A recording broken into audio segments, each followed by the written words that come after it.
Hello and welcome to Troy TV. This is your first episode of Troy TV. With these programs, we'll be exploring various topics, and the idea of this is to bring forward the science of medicine, food, spicy foods, and there will be some controversial topics covered.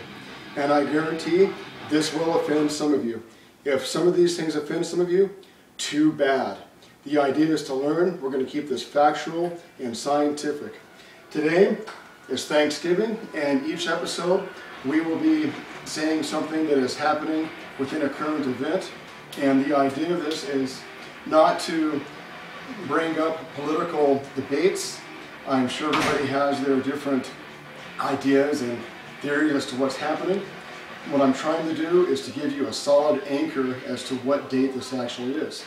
So, if you have not figured out by now, I'm not going to tell you the year, but I will tell you that Hamas and Israel have finally decided to call a truce, and we're not exactly sure how long that is going to last. Now, I don't want to be hearing about different types of comments saying, well, gee, Hamas shouldn't have been playing with toy rockets, and Israel could have done this, Israel could have done that.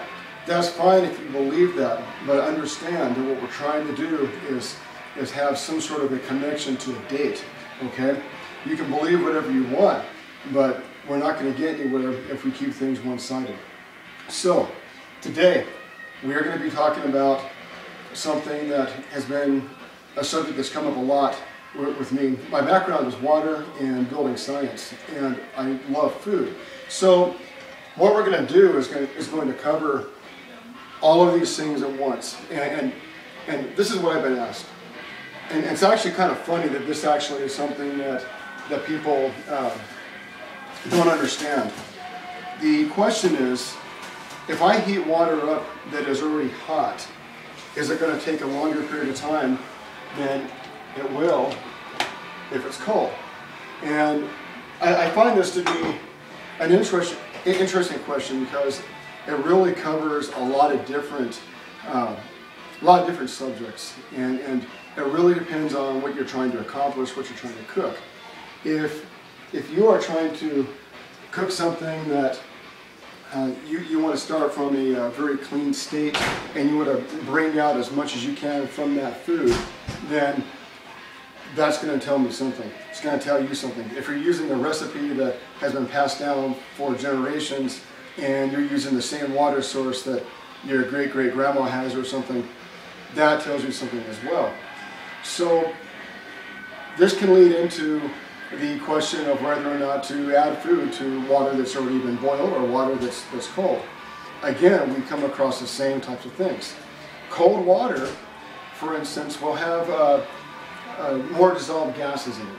So if you put food into water that's got more dissolved gases, that can have an influence in the taste.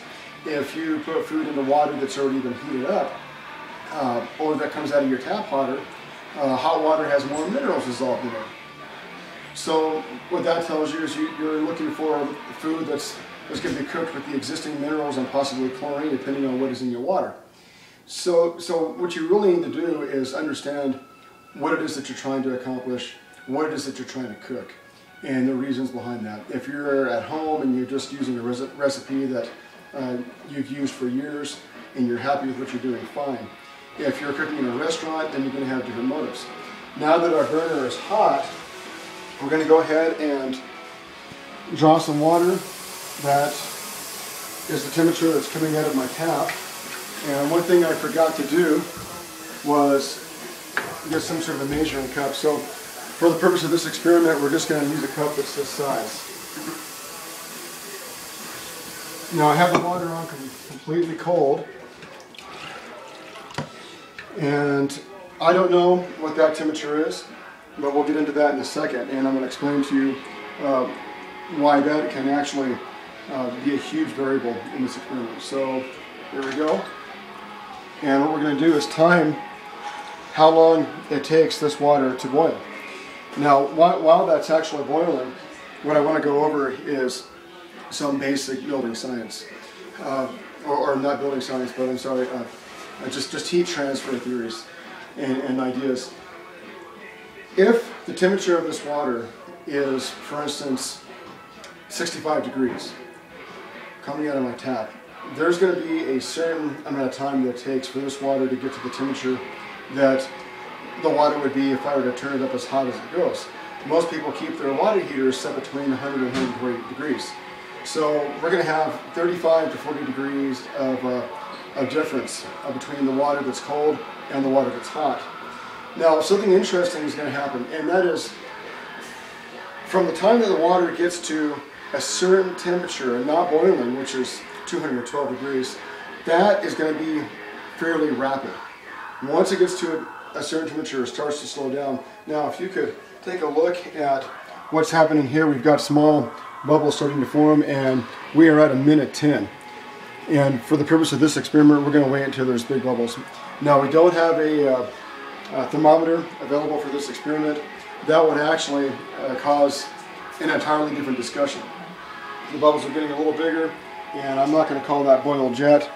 And we will go ahead and say that this is boiling right now. So we have a minute and 36 seconds. Okay, water's boiling. That doesn't take very long for a cup of water. And I also have wondered why people have asked this question so much, and I'm guessing that there are several reasons. One is people want to save. They want to save money, they want to save energy, and they want to save time. And I'm guessing that those are the three reasons why. Okay, this is pretty hot. This is about as hot as it's going to get. Our water heater is probably about 30 feet away, and we're going to find out how long that actually takes. Now, understand that there are many variables in this experiment. One is the time that it takes for me to get the water from here to the stove. Second, the temperature of my water right now is going to be drastically different from the temperature of your water. Here we go. So we're at a minute and 36 seconds. Now, depending on how long this takes, that's going to tell us, what it's going to tell us is it really worth it to start with cold water versus hot water? Now, we've already gone over the cold versus hot depending on what you're trying to cook. It may be very desirable to start with hot water. If you have had your water tested and you understand what is in your well or what is in the city water, that might be desirable depending on what you're going to cook. It may be very undesirable. I prefer to use clean water with absolutely everything. Now, we are at 35 seconds and the water is almost boiling. And it looks like that we are just about there. And that looks like it's going to be about the same. 50 seconds. So, we are roughly half of what it took. And that was for 1 cup of water, and that was for the temperatures that we worked with. Understand that this is going to vary widely. And in a situation where you're trying to save time, like in a restaurant scenario, then it's going to be very desirable to use the hotter water because it's going to boil quicker. If you're interested in saving energy, then what you need to do is figure out your BTUs of your burner. Typical burners are between 7,000 and 9,000 BTUs. You make that conversion. You figure out, okay, so it's this many BTUs per hour. You divide that by 60 to get to your minutes. You divide that by 60 again to get to your seconds. You multiply that by the number of seconds it took to boil. Do your arithmetic, subtract the other number. That tells you how many BTUs that you used. You take that number and you convert it to kilowatts or whatever it is that your electric company is charging you. Then you do the same for your water heater. You need to figure out how long it takes to run the water to get it hot. Now notice that it didn't take me very long. I didn't time it, but it was probably about a minute before I got it to the desired temperature. Now, having said that, we are 12:30 in the afternoon. People have been using the water all day long, so it did not take very long to get hot. We're also not very far from a water heater. So, had it been 6 o'clock in the morning, not Thanksgiving, but January 1st, it would take me quite a bit longer. The water heater uses gas. Now, the gas company is going to charge us a different rate than the electric company will. We're going to be using therms, most likely, not BTUs of kilowatts. So that becomes a very complex thing to figure out because there's lengths of pipes and stuff like that. In order to do that, you would need to factor in many variables. And that will tell you, if you're looking for a dollar per dollar savings, you'll need to go through a number of steps, but it can be done, it can be figured out. If you're looking to save energy, then you also need to look at all the different scenarios involved. How much water was wasted during the time that I actually started running that till the time that I drew the sample for the boiling. Yes, you could save your water in a container. There's a number of things you can do, but you'll need to factor in the amount of water that's wasted as well. So that is the experiment today. We just now proved that the hot water does in fact boil quicker than the cold water, and I do not want to hear that myth again, that cold water actually boils faster. Now there is something that is the reverse of that we will look at as the season starts to get warmer again. We're going to be looking at putting soft drinks or beer in ice and salt water, and we will test that versus the freezer. There's a number of things that we're going to do that have to do with venomous insects and hot spicy food, what the effects that has on the body. And again, some of these things will be controversial, and if you don't like it, don't watch it. What we're trying to do here is learn and move forward various types of sciences. And another thing that I wanted to bring up is this is Thanksgiving, so therefore many of you will be celebrating.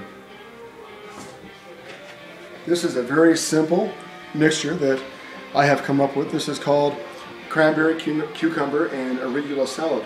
And all we did was we threw some feta cheese, green leaf lettuce, arugula, and the cranberries we boiled for about 10 minutes with lemon and salt and water, and that's it. Like simplicity, inexpensive, nutritious, and tastes good. Those are the kinds of recipes that we're going to be showing here. We're also going to be having some guests on the show. I cannot say exactly who yet. I would like to tell you that it will be somebody like Keith Richards. However, I don't think I can ever get him to come over here.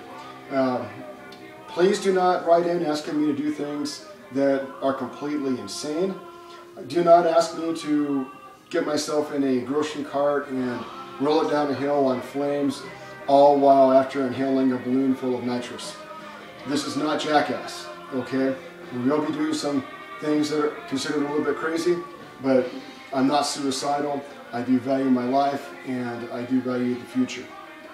So having said that, also please do not write in asking me to do anything that is illegal. It will not happen. If I see some comments that are borderline stupid, then I'm going to bring it up. If I see some things that are not, you don't have a lot of thought put into it, I'm going to bring that up as well. We might start having the dumbass of the week.